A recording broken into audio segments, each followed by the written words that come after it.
పొంగల్ తయారు చేస్తున్నానండి. పెసరపప్పు పొంగలి. పెసరపప్పు అండి నైట్ నానబెట్టి పెట్టుకున్నాను. బ్రౌన్ రైస్ ఇవి కూడా నానబెట్టాను. వాటికి కావాల్సిన పదార్థాలు ఎల్లుల్లిపాయలు, మిరియాలు, కరివేపాకు, కొద్దిగా నెయ్యి. ఈ రైస్ కొంచెం గట్టిగా ఉంటాయండి, కొంచెం ఎక్కువసేపు ఉడికించుకోవాలి. పెసరపప్పు ఒక గ్లాస్ అండి, బియ్యం అర గ్లాస్ తీసుకున్నాను. ఈ రెండు కలిపి కుక్కర్లో వేయాలి. పొంగల్కి కావాల్సిన కొద్దిగా నెయ్యి అండి.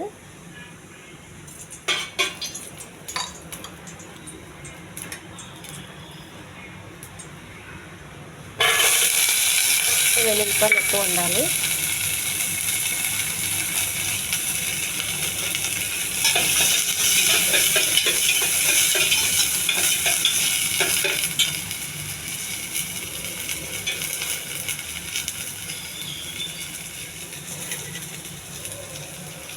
మిరియాల కొన్ని,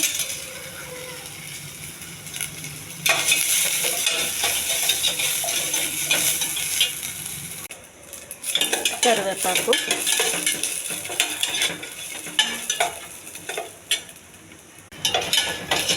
కొంచెం బాగా వేగించుకోవాలండి దోరగా.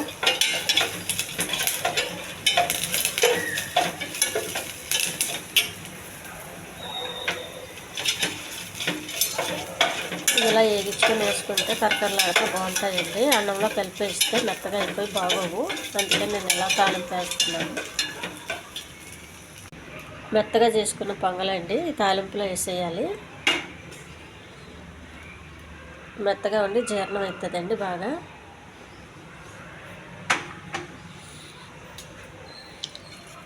ఈ ఛానల్ నచ్చితే సబ్స్క్రైబ్ చేయండి, షేర్ చేయండి, లైక్ చేయండి. నానబెట్టుకున్న కొద్దిగా కుంకుమ వాటర్ అండి. ఇది చాలా టేస్ట్గా ఉంటుందండి. ఇది హెల్దీ పొంగలే రెడీ అండి. ఇది బ్రౌన్ రైస్తో చేసిందండి, చాలా బాగుంటుంది. మన వైట్ రైస్తో కాకుండా బ్రౌన్ రైస్తో చేసింది ఇంకా టేస్ట్గా ఉంటుందండి. దీనికి రైతా చేశానండి, ఒక చట్నీ, పెరుగు రైతా అండి. ఇది ఈ పొంగల్కి రైతాతో తింటే చాలా బాగుంటుందండి. మధ్య మధ్యలో రైతా తాగుతూ ఉండాలి. తర్వాత ఇంకో చట్నీ ఏదైనా